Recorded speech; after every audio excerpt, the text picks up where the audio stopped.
संजय राऊतांनी ठाकरेंच्या घेतलेल्या मुलाखतीचा टीजर प्रदर्शित झालाय। आपल्यासोबत राज ठाकरेही आलेले आहेत असं वक्तव्य उद्धव ठाकरे यांनी मुलाखतीत केलंय। 19 आणि 20 जुलैला सर्व प्रश्नांची उत्तरं रोखठोक मिळणार आहेत असंही म्हटलंय। त्याच्या राजकारणातले ठाकरे वारे जे आहेत ते काही हटत नाहीत, ते काही थंड पडत नाहीत। सदा सर्वदा ठाकरे म्हणजे एक संघर्ष, आणि हा संघर्ष मतलबी वाऱ्यांसाठी नाही, समाजाच्या हितासाठी आम्ही करत आलो। माझ्या आजोबांपासून त्यांच्यानंतर शिवसेना प्रमुख मी आहे, आदित्य आहे, आता सोबत राज आलेला आहे। माझी शिवसेना खरी आणि माझं चिन्ह खरं, डुप्लिकेट शिवसेना भाजपात विलीन करायला निघालेले आहेत। उद्या मी निवडणूक आयुक्ताचं नाव बदलून त्याचं नाव धोंड्या ठेवलं, माझं नाव बदललं मी त्याला धोंड्याच म्हणणार।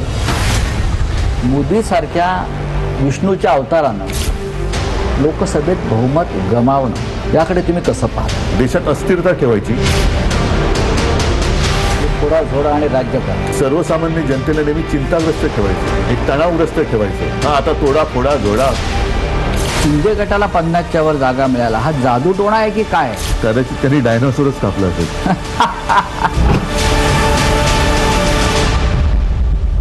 त्या दिवशी सुद्धा उद्धव साहेबांनी तीच भावना व्यक्त केली, त्यानंतर गिरणी कामगारांच्या मोर्चाला तीच भावना व्यक्त केली। राज ठाकरेंनी जो विषय राजसाहेबांचा होता तो मराठी विषयापुरता मर्यादित त्यांनी त्यावेळेला भूमिका मांडली होती।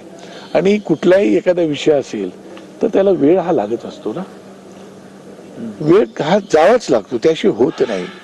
त्यामुळे राजसाहेबांच्या मनामध्ये असंख्य काही गोष्टी असू शकतात, त्याच्यानंतर योग्य वेळी ते बोलतील।